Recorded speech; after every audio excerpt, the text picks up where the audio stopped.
Hello, welcome to Business Coaching with Jermaine, and thanks a lot for watching this teaching. And we're going to be continuing the series on building business capital, BBC. Already we've spoken about capital, intellectual capital, social capital. Now we're moving on to spiritual capital. Now, believe it or not, spiritual capital is actually a management concept and theory. And Sam Riemer actually spoke about 5 elements of spiritual capital. He spoke about having metaphysical resources, spoke about spiritual capital formation, transformation, spiritual capital investment, and return on investment. And spiritual capital basically is doing business with purpose, vision, a sense of fundamental beliefs, and staying true to your core values. Spirituality is actually key in industry. For you to succeed, you must understand this concept of spirituality in business and spiritual capital. Now, you have to separate spirituality from religion. Religion is basically just following blindly a set of rules or regulations and not knowing the end.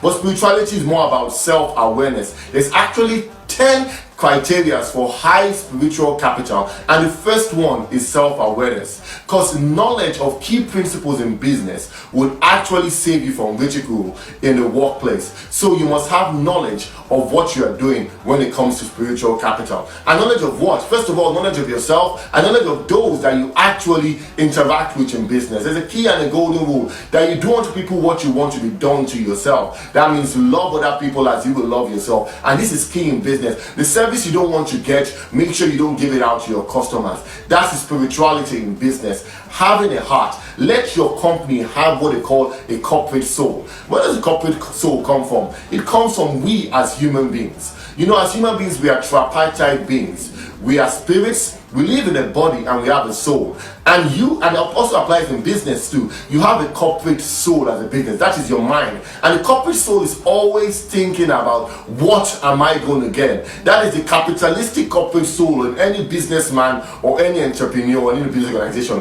What am I going to get from this business decision? What am I going to get? And this is very, very good, because you actually get, that is a driver, because that's when you're in business. You have to make money. But that is not the end. That is just the base level. Then we now talk about we as a body and your organization as a body, the structure. This focuses on basically the management system, the organizational structure, how you run, and how your manager are able to make things functioning well. So, and lastly, we now talk about the spirit, which is very, very important. This has to do with awareness. This has to do with you knowing why you're in business. So the body focuses on what to get. The body actually focuses on what to do to actually become a success. The soul focuses, what am I going to get? And the spirit in business focuses basically on why am I doing it. So what is your motive for going into business? If your motive for going into business is basically just that your capitalistic intrinsic nature, which wants to just get more money, you won't actually rise so much in business. You actually focus on why you are doing it. What is the purpose of your organization? Why are you actually in existence? I know in times past in business, we've actually focused on corporate social responsibility, doing a lot of charitable things and organizations, but now I think it's time for us to focus on corporate spiritual investments. How we're going to invest spiritually in the organization's and strategy, and also so that we can implement it in the world that we live in. Look at Coca-Cola, for example. This is spirituality in business at work.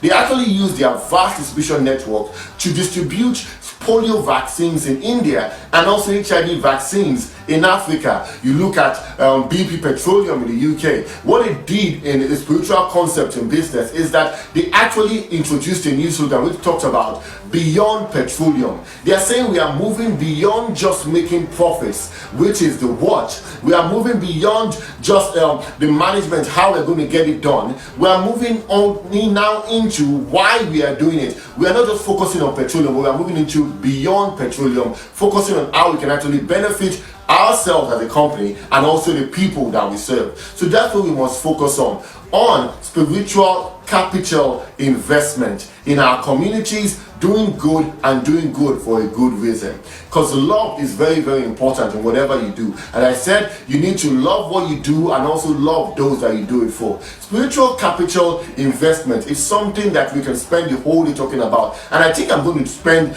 some time doing a series on this so you can actually understand, because there actually a lot of research has been done in this subject, and it shows that once an organization has a corporate soul that focuses not just on the capitalistic nature, but focuses on the spiritual giving back, sowing and reaping good deeds and building goodwill in the community, they see that they can actually grow more. And in the workplace, what is important now is that if you're a spiritual aware leader or entrepreneur, you will see that you focus on the well-being of your people. You see that they are actually walking out of a set of core values, out of a set of beliefs that are true to your organization. Because we as human beings, what you must understand is that we are existential beings. We always ask why. So as I close, I want you to just focus on something.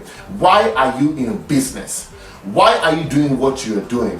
Why do the customers keep coming back to you? Why are the customers not coming to you? Spirituality in business, spiritual capital, is all about being self-aware and doing things that will connect to people's hearts. So, align yourself with your core values, with your purpose, with your vision, with your fundamental sets of beliefs, and you shall see that your business will begin to experience a turnaround. Because remember, we are spirit beings, and if you can connect with someone on a spiritual level, your product, it connects people on a spiritual level, you will see that they will become raving fans. That's what you see from some brands like Apple. People are just engrossed in it. Like if they've caught the spirit of the company, they are inspired, they are in spirit. They are doing things out of a sense of abundance, out of an infinite nature, infinite source. They understand that resources are not limited, so they just give. They just keep on giving. They are infinite, they connect to an infinite source, and they keep on giving till infinity. And I want that to be your key motive right now going into business. Think on how your business can be more spiritual friendly to the customers, how you can build your spiritual capital by doing what? Doing business with purpose, with vision, with fundamental beliefs, and also having some critical core values that will guide you and your staff towards ultimate success. So I hope you've learned a bit about spiritual capital. We're going to be continuing. We have like 5 more to go in this series of building business capital, and I'm very excited because there is so much to learn. Thanks a lot for watching. Please visit our website www.businesscoaching.com, and I remain your business coach, Jermaine.